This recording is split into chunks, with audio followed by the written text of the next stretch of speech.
嘿，大家好，又係我 Bethany 溫哥華房地產經紀啊！今日咧我就同大家介紹呢個咧townhouse 啦，咁佢有兩層，咁有兩個房啦，有三個洗手間嘅喎。第三個咧就係一個 powder room 喺個主層嗰度嘅。咁嗰個無論係個客廳啦、飯廳啦，同埋嗰個睡房咧，嗰個空間都非常之寬敞嘅。咁仲有兩個陽台，有兩個呢個 patio 啦，可以俾你去做平時日常嘅活動啦。咁交通方面都好方便㗎，近啲學校啦，咁啊名校 Burnaby North 啊、SFU 啊上邊啊，咁啊 Westridge 嘅小學啦，咁啊 shopping 都好方便 ，Kensington Square 過去。咁呢個單位呢，就有1100尺嘅。咁我哋而家入去參觀下。好啦，入去單位睇之前呢，我介紹埋呢，其實出邊呢咧有一個位置呢，你就係可以享用嘅，咁係屬於你自己私人嘅位置，你可以擺啲盆栽啦，擺喺呢度點綴下啦。咁你又唔好話鋤個地啊，或者點樣種喺個地喎，你一個盆栽咁樣，咁有啲嘢佔住呢，咁啊管理公司都可以容許你嘅。咁呢度呢，其實呢，你嚟到呢度呢。咁其實呢個位置都可以擺張凳啊，咁呢度望下風景都可以嘅，係啦嚇。咁就呢度譬如擺張 coffee table 喺呢度啊，咁啊食下嘢啊。咁呢度呢，其實呢，佢冚到呢度嘅。咁你可以買一啲伸縮性嘅太陽傘啦喺呢度啦。咁就呢度可以擺張台都得嘅。咁啊呢度可以飲下咖啡啊，睇下書啊。咁呢度可以擺啲戶外嘅一啲家私、一啲梳化椅喺呢度都得嘅嚇。咁你就唔好擺啲固定嘅嘢就擺住喺度、插住喺度。咁你係一啲收縮性嘅一啲傘啦，或者係嗰啲種盆栽都唔可以鋤落人哋個地度啦。咁其實係 OK 嘅嚇。咁你就可以享受到你呢個咁啊 patio 啦。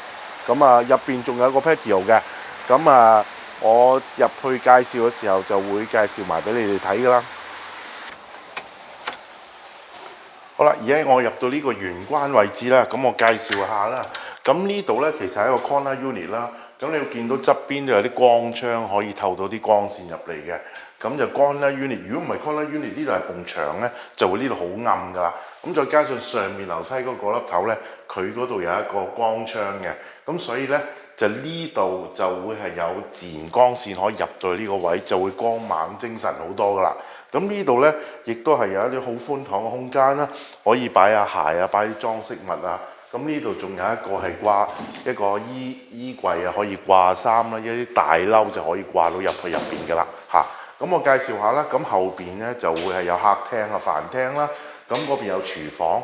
咁呢一層呢，就仲有一個係出邊有個 patio 啦。咁後邊廚房仲有個 patio 嘅。咁至於咧呢一層呢，佢係配備有埋一個 powder room 嘅。咁所以如果有朋友呢嚟探你嘅話呢，咁就唔需要行樓梯上去上邊，就用嗰兩間用個洗手間嘅啦嚇。咁上面仲有房間嘅。咁上面房間呢，佢分別有自己嘅套間嘅洗手間嘅。咁我哋陣間先上去參觀下。咁呢度就係個樓梯上去啦。咁我哋而家入去嗰個客廳嗰度睇一睇先啦噃。好啦，咁我而家嚟到呢個係一個客廳嘅位置啦。咁其實呢，因為呢個廳呢，如果你睇翻個 floor plan 呢，佢呢度係連住個餐廳嘅，咁亦都係好闊嘅。咁所以呢，其實呢，你中意呢度餐廳或者客廳嗰邊都冇乜問題嘅。嗰個擺設呢，咁我就一路講嘅時候再俾 suggestion 大家啦。OK， 咁呢度呢，就係一個南邊嘅地方啦。咁因為呢個 corner unit 其實咧呢度係嗰粒頭都仲有啲光線，同埋啲風景可以睇到少少天空嘅。咁呢度呢，台呢有個呢個有個即係有個位置呢，就你可以擺下啲飾物啊，或者擺下啲一啲盆栽都可以嘅，做下點綴。咁呢度呢，就係一個fireplace 啦。咁個 fireplace 上面呢度其實你中意可以掛電視或者擺啲飾物喺呢度都可以嘅嚇。咁或者你呢度有個好大嘅牆，你都可以喺呢度掛電視嘅。因為呢度夠闊啦，其實講緊65寸或者75寸都可以嘅，85寸可能太大啦。咁就係呢度呢，其實你可以安排做一個梳化椅又得，可能呢度梳化椅啦，或者係呢度做個梳化椅又得。如果呢度做梳化椅 L 型呢，咁呢度可以睇電視啦。咁或者係呢度可以擺按摩椅啊，或者係 coffee table 啊，再擺個 love seat 喺呢頭都得嘅。咁如果你呢度擺電視嘅話呢，呢度擺電視嘅話呢，咁其實你呢度呢可以做 L 型 sofa 喺呢度咁樣。咁呢度擺電視啦。咁因為呢度擺電視有個好處嘅。依度隔離一陣，我陣講個 dining room 咧，就係佢側邊嘅附近啦。咁你如果擺個電視喺嗰度咧，咁大家都可以喺呢度食飯嗰陣時，呢度睇電視，咁就會近啲咯。咁同埋咧 kitchen 就喺嗰邊嘅。如果呢度有部電視嘅話咧，咁咧嗰個餐廳嗰邊咧，亦都可以睇到電視嘅。咁我哋而家講完呢度咧，咁我講一講個 dining room 嗰度啦。好啦，咁我由個 living room 咧行到嚟 dining room 呢個餐廳嘅位置咧，咁呢個位置其實好大嘅，講緊你如果真係可以擺到一個圓形嘅10人餐台都可以嘅。咁其實你如果擺一個長方形嘅餐台咧，玻璃餐台呢度留翻呢個走路空間咧，咁呢度可以用餐。咁嗰度如果有部電視嘅話咧，呢度擺部電視嘅話咧，大場買部電視，咁呢度食飯嗰啲人又可以睇到啦嚇個電視。咁咧呢度後邊依邊咧係一個廚房啦。咁廚房咧，如果你洗緊碗啊，準備到啲嘢嘅時候啊，咁亦都可以睇到電視。咁至於呢個 counter 嘅台面嗰度咧，因為譬如你家庭主婦想學睇下 YouTube 啊，學下煮餸嘅話咧，咁呢度咧其實又可以睇電視播住 YouTube，你咪學下煮餸喺嗰個廚房度做實驗咯，係咪啊 ？OK。咁呢度其實真係圓台又得，長嘅一個台又得。咁因為佢呢個空間夠大，你可以選擇去用玻璃台啦，或者係用實木啊、石嗰啲台都可以嘅。咁如果係你想嗰個格調會現代化啲呢，咁你可以用玻璃台啦。咁記得啲凳都配埋嗰個樣式就會好啲。咁呢度好夠光嘅一個白燈，其實我覺得都夠用，幾好噶。咁你中意其實自己可以換第啲，其實啲花款嘅 LED 燈，而家今時今日都好多選擇嘅。OK 嚇，咁我而家去廚房參觀下啦噃。好啦，咁我而家嚟到咧，呢度就係一個廚房嘅位置啦。咁呢個廚房咧，其實係算係一個 open concept 啦。咁其實呢度係望到個 dining room 嘅。咁呢度係一個好大嘅 counter 嘅台面啦。頭先我講咧話可以係，如果你想學煮餸啊，咁呢度睇住部電視，呢度有一個大嘅 counter，咁你就可以睇住 YouTube 呢度學煮餸，咁呢度做實驗啦。咁呢度洗手盤啦 ，double sink 洗手盤，呢度有個 dishwasher 可以洗碗嘅。咁去到呢邊咧，咁佢有個爐頭嘅，咁已經係呢個係4眼爐頭啦，咁係一個電嘅爐頭嚟嘅。咁佢嗰個牌子係 Samsung 啲牌子啦，上面有 hook fan， 咁就係呢度啲櫥櫃都非常之方便嘅嚇。咁就另外呢度咧仲有個雪櫃嘅，咁所有啲設備都一應俱全㗎啦，收納空間都其實唔錯嘅。可以擺到好多嘢啦，好多啲收納空間呢度啦嚇，係啊。咁我唔逐個揭，咁後邊呢度咧就仲有一個露台嘅一個 patio 啦。好啦，咁呢度咧就係廚房出嚟嗰個位置啦，咁一個 patio 啦。咁其實咧，如果你睇翻我比例咧，呢度出到嚟咧，呢度唔開門，咁擺張 coffee 擺兩張凳 coffee table 啊。同埋兩張凳呢度咧都好舒服嘅。咁其實咧呢度咧仲有個少少嘅儲物空間嘅噃，咁仲可以擺啲雜物啊咁各樣嘅。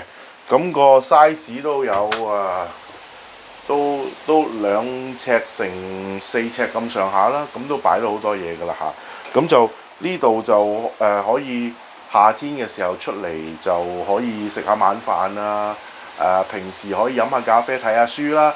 咁呢度咧其實咧就有一個頂嘅，咁個頂咧就係可以擋雨啦，落緊雨嘅時候咧都唔會話揼濕啦。OK， 係啦 ，OK， 係啦，咁就OK，咁啊，其實咧仲有一個好處咧，呢度咧呢個單位咧後邊就係個洗衣房，同埋仲有個 powder room，咁係 two piece 嘅。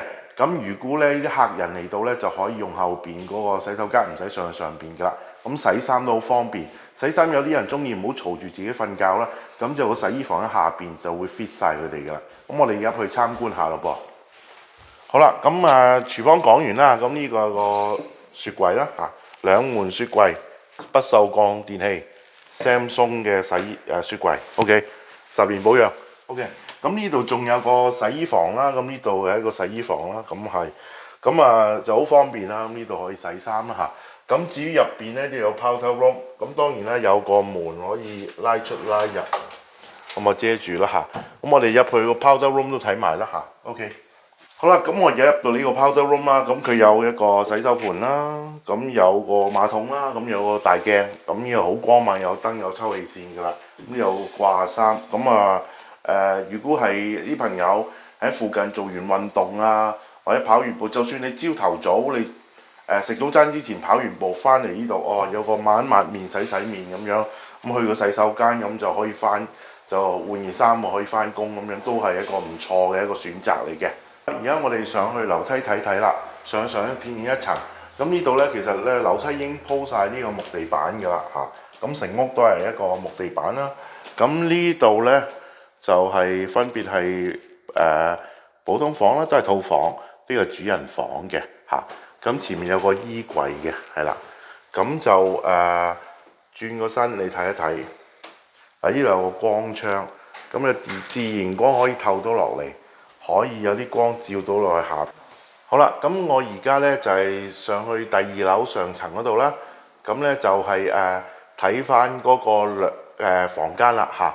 咁呢度咧分別有2個房間啦。咁喺我嘅右手邊就係一個房，咁喺左手邊咧就係一個主人房嘅空間啦嚇。咁中間呢度咧其實仲有一個位置，一個可以擺毛巾啊、洗嗰啲譬如你啲毛巾啊，譬如日用一啲用品都可以喺呢度擺嘅，仲有個櫃喺度嘅嚇。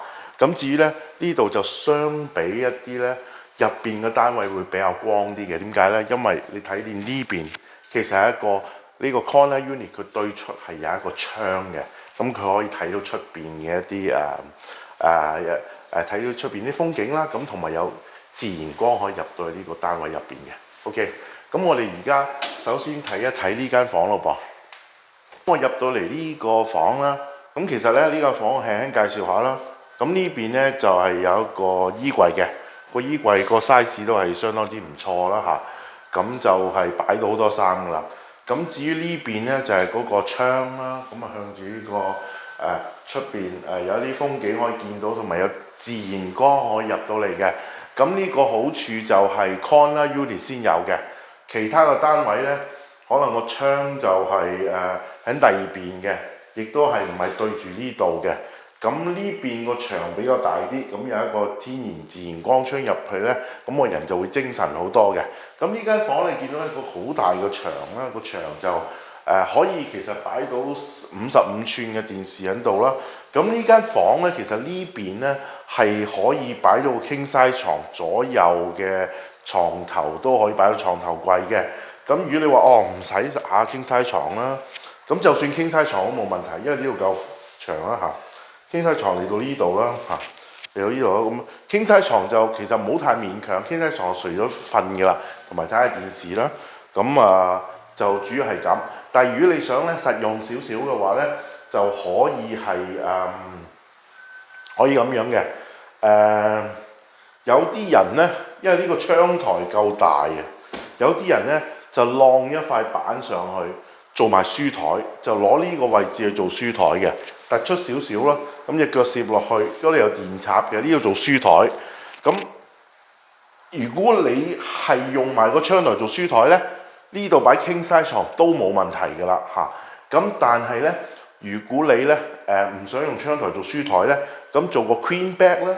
個 queen bed 咧就係可以 queen bed 可以係呢邊啦，呢邊床頭對住啦，咁呢邊擺個書台咯，係啦，呢邊買個書台咯嚇，係啦，咁就因為避開嗰個門唔好衝到個頭啦，咁所以就係床可以擺呢度啦，咁就唔會衝到，咁呢度書台咁就可以噶啦，係啦，OK， 有天然光我入到去做嘢都唔錯嘅，咁一係就用埋窗台，咁就實用性大好多。其實你揾啲contractor 嚟做咧，其實都唔好貴嘅，就係鋪張靚少少嘅台面喺呢度，盡量你用埋個窗台咧。咁其實我覺得係一個 suggestion 咯，咁可以考慮下嘅。如果你買個單位嘅話，咁我而家入去個套房洗手間參觀下咯噃。而家我入到呢個套房洗手間啦，咁佢係即係其實當然主人房有自己套房洗手間喎，咁呢個亦都係佢自己套房洗手間嚟嘅。咁你睇翻咧，咁佢呢個係浴缸嘅擺設嚟嘅。咁主人房嗰個咧，個房係大啲，但係佢嗰個咧就 stand up shower。咁其實你可以選擇，我中意呢邊做主人房嘅，因為我中意就係浴缸嘅。因為我識有啲女士咧，佢係中意浸浴嘅。可能有即係我唔知擺唔擺玫瑰花啦，但係佢會擺嗰啲浴鹽啊嗰啲咁樣嘅好 relax 嘅嘢擺落去浴缸度浸浴嘅，佢哋中意係咁樣嘅咁就好香豔嘅咁就中意浴缸嘅，因為我有個客咧，佢話主人房而家好多主人房都 stand up shower 啊嘛，佢話我唔中意，我一定浴缸，咁結果一定要買一個又有 stand up shower 啦，又有浴缸嘅 five piece 咁樣俾佢先至滿足得到個要求。咁但係而家呢度咧有你個選擇啦，你可以如果你唔中意 stand up shower 咧，呢度亦都係一個套房洗手間，有埋浴缸嘅，係啦 ，OK 咁當然設備咧大鏡啦，好光猛嘅大燈啦，咁呢度仲有個天窗喎，一個自然光天窗可以曬到入嚟，可以有啲天然光入到嚟嘅，咁好光猛、好舒服、好精神㗎啦咁設備齊全啦，馬桶掛毛巾呢度沖涼全部有晒㗎啦 ，OK 咁我而家睇埋主人房嗰個情況係點樣嘅咯噃。好啦，咁我而家入到去咧，呢個就係主人房啦咁其實咧主人房呢度咧，咁佢就會係更加闊落啦。咁呢度咧，就算係擺一張 king size 床喺呢度咧，因為床最多係到呢度咁樣。咁呢度仲有啲位可以過去。咁呢度仲有一個好大嘅位可以擺書台嘅。如果你唔中意用窗台做書台咧，咁咪呢邊做書台咯。咁就窗台咯，擺嘢咯。但係如果你用我頭先個方法，連窗台都做埋塊板咁樣做書台嘅話咧，或者唔一定書台可以做梳妝台都得嘅。咁你兩層，咁呢度一層，咁鋪另外一啲咧，咁呢度變咗一個可以擺嘢嘅地方咯咁上面就有個台面咯，咁幾好嘅咁就用咗呢個咁嘅窗台嘅位置咧，做咗張台，我覺得唔好嘥咗佢啊嘛咁呢度咧光線好猛嘅，好光猛嘅呢度，因為呢度嗰粒頭啦，咁亦都係多咗個角窗同埋呢兩個窗啦。咁呢邊就望到一個好靚嘅天空㗎啦，呢邊都係㗎啦。